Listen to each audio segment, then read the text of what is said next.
I used to think routine made people invisible. But every morning at 8:47, she walks in, and somehow, I see everything. The first time I noticed her, she was arguing softly with the front desk clerk about a receipt that wouldn't print. The office smelled like paper dust and burnt coffee, that tired scent of an old copy machine running too long. She wore a charcoal blazer, hair pinned back carelessly like she'd given up halfway through the morning. But her voice, low, even, certain, made the whole place sound smaller. She wasn't loud. She didn't need to be. I was fixing a printer behind the counter, pretending to read the maintenance log, but I could feel the weight of her silence between words. When she stopped speaking, it lingered. I don't remember what she said exactly, only that the clerk kept stammering, and she just sighed, a quiet exhale that somehow felt heavier than anything else in the room. When she left, she looked at me. Not long, just long enough that I forgot what my hands were doing. There was something measured in it, not curiosity, not interest, just awareness. Since then, she's been in 3 more times this week. Same blazer, same scent of citrus and ink. I started recognizing her footsteps before I saw her. It's strange how quickly someone becomes part of your day without meaning to. Her name, I only caught it once, on a delivery form, Evelyn Hart. It fits her. Clean edges, but soft when you say it out loud. This morning, she came in early, before anyone else. I was restocking toner, half asleep, when she appeared at my counter holding a broken stapler like it was something delicate. "Do you fix these too?" she asked. I looked at the stapler. Usually I stick to machines that don't bite back. She smiled, barely. "So that's a no?" "Depends," I said, reaching for it. "Is it sentimental, or just stubborn?" She hesitated before handing it over. "A bit of both." Her fingers brushed mine, just once, not on purpose, I think. But I swear the air between us shifted. I could smell rain through the open window, the kind that never really falls, just hangs in the air. She waited while I tried to fix it, watching me too closely for comfort. "You're good with quiet things," she said suddenly. I didn't know what she meant. Maybe the printer. Maybe something else. "I guess I don't like noise," I said. "Neither do I." It wasn't flirtation. It was something quieter, like 2 people realizing they breathe the same kind of air. When the stapler clicked back into place, she took it, thanked me, and started to leave. Then she stopped by the door. "You have ink on your wrist?" she said, pointing. "Oh, yeah, occupational hazard." I tried wiping it, but it only smudged darker. She stepped closer, too close, maybe, and with the edge of her thumb, she rubbed the spot clean. Not all the way, just enough to make my pulse feel unsteady. Then she pulled back, smoothed her sleeve, and said, "There. Better." And just like that, she was gone. It's been hours. The stapler's on her desk now, probably forgotten already. But that moment, her thumb on my skin, the way she didn't look away, it's still playing in my head like static. I don't know what it meant. Maybe nothing. But the truth is, I keep hoping she'll need something else fixed tomorrow. The next time I saw her, she wasn't wearing the blazer. Just a soft gray sweater, sleeves pushed up, a faint coffee stain near the cuff like she'd already had a long morning before 9. She was sitting at the corner desk, head bent over a stack of invoices that looked older than either of us. The printer had jammed again. Of course. When I walked over, she didn't look up right away. Her voice came first, calm, practiced, a tone that didn't invite small talk. "You're becoming a regular hero around here." I laughed quietly. Occupational hazard. That got the smallest lift of her mouth, like she wanted to smile but couldn't afford to. She moved aside so I could reach the machine, and for a while, the only sound was paper shifting and the hum of the fluorescent light overhead. I could feel her watching, though. Not steady, not intrusive, just small glances, the kind that flicker and disappear before you can name them. When I asked for the paper tray, our hands met again. This time she didn't pull away right away. Her nails were short, unpolished. Her hands, elegant but a little rough, like she'd done more living than most people care to admit. "Long morning?" I asked. She exhaled through her nose, a faint laugh without sound. "Long week. Long year, if I'm being honest." Then she caught herself, straightened her shoulders. "Sorry, you don't need to hear that." But I did. Something about the way she said it, low, tired, but steady, made it hard to look away. She stood behind me, arms crossed loosely. You must think we're all a disaster in here. I looked over my shoulder. You're the least disastrous one I've met. That time, she smiled for real, small, uneven, and gone in a second. You're young. You'll learn not to say things like that. I wasn't trying to say anything. I know, she said softly. That's what makes it worse. After that, the silence changed. She leaned against the wall, and I could see her reflection in the printer's glossy surface. The curve of her expression when she thought no one was looking. It wasn't sadness exactly, just restraint. Like every word she didn't say cost her something. When the printer finally whirred back to life, she stepped closer to check the output. Our shoulders brushed. It wasn't deliberate, but neither of us moved away. For a second, I caught the scent of her shampoo, faint citrus again, clean and unfamiliar. She looked at the printed page, but her voice came quieter now. You always fix things so easily. I wanted to tell her it never felt easy. That sometimes I only fixed what was broken so I didn't have to look at what wasn't. But I didn't. Instead, I just said, some things don't stay fixed. She turned to me then, really looked, and I could see the exhaustion in her eyes, the kind that has nothing to do with sleep. For a long second, neither of us said anything. Then she nodded once, almost to herself. Yeah, she whispered. I know. Her voice stayed in my head all day, that soft, unguarded I know. And somehow, it felt like the beginning of something neither of us were ready for. The rain started before sunset, that kind of fine, relentless drizzle that makes the whole city sound tired. Most of the office had cleared out early, the lights flicked off row by row, until only the soft hum of the vending machine filled the quiet. She was still there. So was I? Evelyn sat by the window, glasses low on her nose, typing notes into a spreadsheet that didn't seem to end. I was running maintenance updates on the network printer, or pretending to. The truth was, I didn't want to leave yet. Outside, the parking lot glowed under half-broken lamps, raindrops sliding down the glass in uneven trails.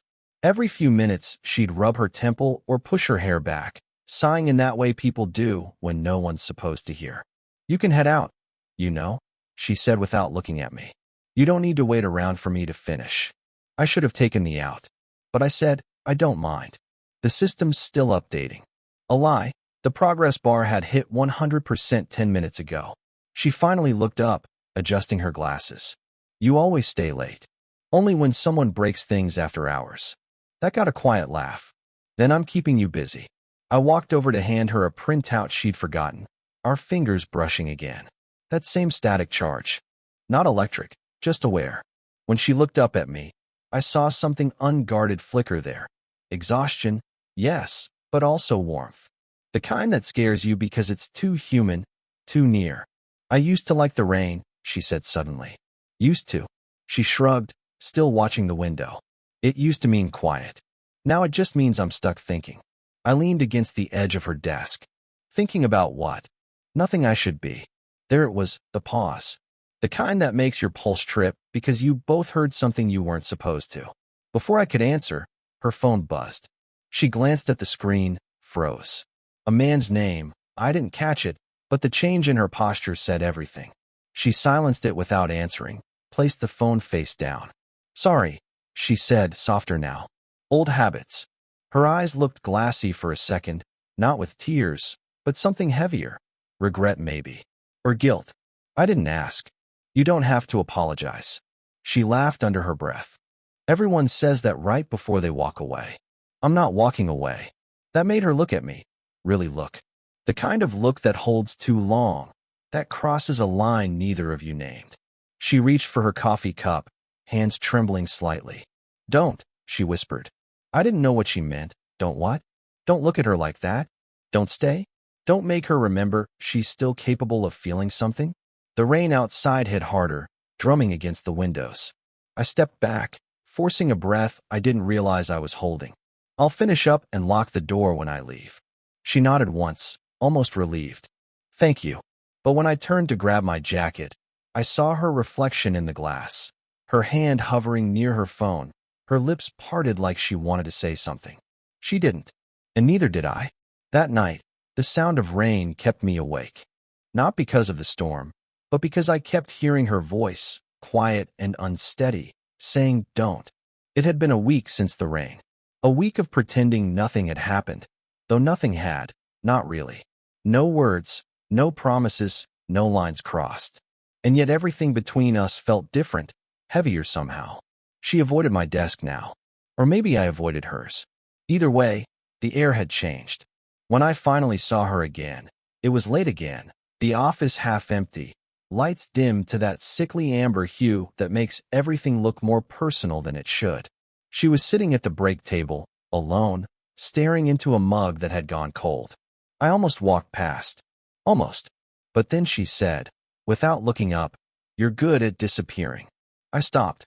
"You didn't call for repairs." Her laugh was soft, tired. "You think that's the only reason I talk to you?" The question hit harder than I expected. I walked over slowly, taking the chair across from her. For a while, neither of us said anything. The hum of the vending machine filled the quiet like static. Finally, she set the mug down. "This is strange, isn't it?" I nodded once. "Yeah." She kept her eyes on the table. "You come in, fix things, make it look easy.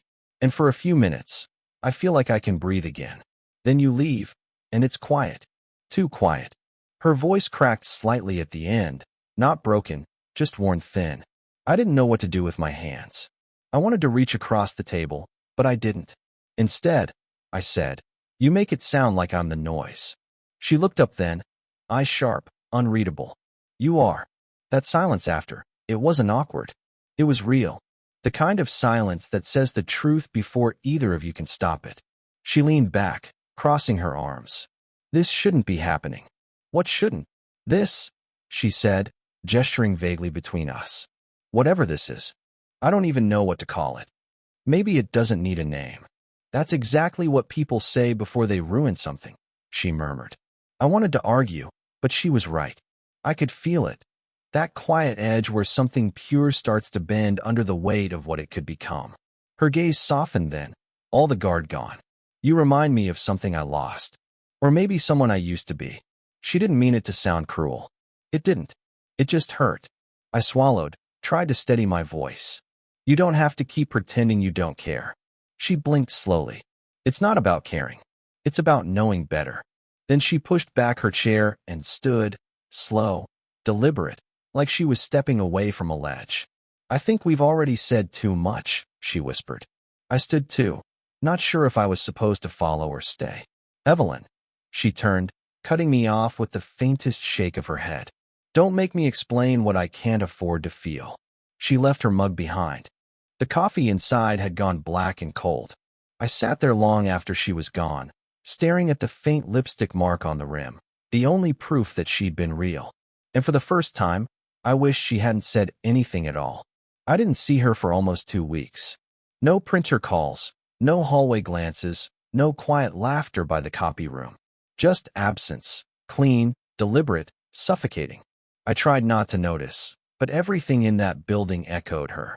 The empty chair, the faint smell of her perfume lingering in the air after meetings, the way the light fell differently without her there to notice it. Then, one morning, I found a small brown envelope taped to the side of the printer. My name wasn't on it, but her handwriting, that neat, looping script, gave her away instantly. Inside was a photograph, a faded Polaroid, the kind that turns soft at the edges. In it, she was younger, maybe mid-30s, standing beside a man with his arm around her shoulders. Both smiling, wind in their hair. Behind them, a lake, sunlight breaking across the water. And on the back, in small letters, "He taught me how to be patient. You reminded me why I forgot." I stared at it too long, long enough for the paper to warm under my fingers. Later that day, she came in quietly, no announcement, no pretense. Just walked to her desk like nothing had changed. She looked paler, maybe thinner, and when our eyes met, I felt that strange, wordless pull again. Only this time, it carried something heavier. "You found it," she said simply. I nodded. Was I supposed to? I wasn't sure. She smiled faintly, but it didn't reach her eyes. "I thought maybe you'd throw it away." "I almost did." "But you didn't." "No," She folded her arms, gaze drifting toward the window. He died 5 years ago. I still check my phone sometimes, thinking I'll see his name. The quiet that followed wasn't out of pity. It was too deep for that. I'm sorry, I said, though it felt too small a phrase for the space between us. Don't be. Her voice was calm, steady. It was a long time ago. But you. She stopped, looking at me for the first time. You made me remember what it felt like to wait for someone again. And that terrified me. Her eyes shimmered. Not tears, just light catching something fragile. I stepped closer, not touching her, just close enough to feel the warmth of her presence. You could have told me. I didn't want to see the look on your face, she said. That mix of wanting to fix something that can't be fixed. I wasn't trying to fix you. I know. She gave a small, trembling breath. That's what makes it worse. She reached into her bag and pulled out her phone, unlocking it, then pressing play on a voicemail. The voice that came through was a man's, warm, weary, fading into static. Eve, I'm sorry about earlier. I'll be home soon. Don't wait up. Then it ended. Just that one line. She stared at the phone for a moment, then turned it off. I never deleted it, she said quietly. Because it's the last time he called. I didn't move. I didn't speak. She finally looked up, eyes raw but steady. Tell me, how do you stop loving someone who's already gone, when someone new keeps reminding you what it felt like to be alive? That line, that impossible question, hung in the air between us. And for the first time, I wished I didn't remind her of anyone at all. It happened quietly, not in a rush, not in confession, just the slow giving way of two people too tired to pretend anymore. It was evening again. The air was heavy with that late autumn stillness that makes the world sound distant. The office had long since emptied, and she was sitting on the floor by her desk, shoes off, hair undone, sorting through files that no longer mattered. I stood at the doorway for a long time before saying anything. You shouldn't be here this late, I said softly. Neither should you. Her voice didn't carry the edge it used to. It was worn down, almost gentle. I crossed the room and sat across from her, the carpet rough beneath my palms. For a while, we just listened to the sound of the old clock ticking, steady, indifferent, as if mocking the weight between us. Finally, she looked up. I tried to stay away, she said. I thought if I didn't see you, it would stop feeling like this. Did it? She shook her head, a small, humorless smile. No, it just made me hate the quiet more. She leaned back against the wall, closing her eyes. You know what's funny? I keep telling myself this isn't love, that it can't be. But then you walk in, and I forget every reason why it shouldn't. I didn't know what to say. Words felt too small for what had built between us. All the glances, the hesitations, the long silences that had become their own kind of language. So I said nothing. She opened her eyes, met mine. You look at me like I'm something worth saving.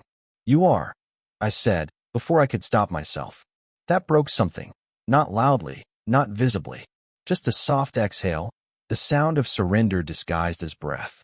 She reached for one of the papers scattered between us, her hand shaking slightly. He used to tell me that, too, and I believed him. Until one day, I realized I didn't know who I was without being someone's reason. Her words came out thin, fragile. I can't be that again. Not for you. I don't want you to be, I said. I just want to be here. That made her go still. Her gaze dropped, and for a long moment, all I could see was the rhythm of her breathing, shallow, deliberate, afraid. When she finally reached for me, it wasn't sudden. Her hand just drifted across the carpet, slow and uncertain, until her fingers found mine. We sat like that, palms pressed, silent, two people who had run out of ways to explain the unexplainable. Outside, the city lights blurred through the window, soft gold bleeding into gray. Somewhere in the building, a heater kicked on, filling the room with a low hum. She leaned forward, resting her forehead against my shoulder, not in longing, not even comfort, just acknowledgement. And in that stillness, something shifted, not like falling, but like finally landing. We didn't kiss. We didn't promise anything. We just stayed there, breathing the same quiet air, until the weight of pretending finally lifted. When she pulled back, she looked at me with tired, steady eyes and said, barely above a whisper, Maybe this was never about fixing anything. Maybe it was just about being seen. And for once, I didn't try to answer her. Because for the first time, I understood. It's strange how ordinary the world looks after something extraordinary ends. It's been almost a year since that night. The office changed, new desks, brighter lights, a different coffee brand that tastes like nothing. Evelyn doesn't work here anymore. She left quietly, the way she did everything. One box, one folder, one last polite smile before walking out into the morning light. We didn't say goodbye in any cinematic way.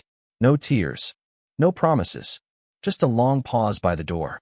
She'd touched my arm lightly and said, "Take care of the quiet, all right?" And that was it. I think about that line a lot. Take care of the quiet. Maybe she meant, don't let it swallow you. Maybe she meant, don't fill it with noise that doesn't matter. Or maybe she meant nothing at all, just words to soften the leaving. Either way, I listened. Now, every morning, I still walk past the desk she used to sit at. The light hits that corner differently, softer, almost kind. Sometimes I still expect to smell that faint citrus perfume, to hear the small sigh she made when the printer jammed again. And sometimes, when the day feels too long, I find myself fixing things that aren't broken, just to remember how it felt when she was near. She taught me that silence can say more than touch. That some people enter your life not to stay, but to show you what you've been missing. That being seen, really seen, is rarer than love itself. And I've changed, I think. I move slower now. I listen more. I don't mistake longing for loss. Every now and then, I still see her. Not in person, in memory, in gestures, in moments that catch me off guard. A woman in a cafe turning her cup the same way. The sound of rain against glass. A quiet laugh that carries that same half-sad tone. And when that happens, I don't ache anymore. I just notice. Because she was never mine to lose. Just someone I was lucky enough to meet in the quiet space between breaking and becoming. Last week, I found that old Polaroid again. The one of her by the lake. The edges have yellowed now, the ink fading, but her smile is still there. Small, imperfect, real. I tucked it back into the drawer where it belongs. Not as a wound, but as a reminder. Some people stay with you not because they promised to, but because something in you finally learned how to see them. I look at her every day, not in person, but in the person I became after her. And maybe that's what love really is, the quiet kind that teaches you how to carry someone without holding on.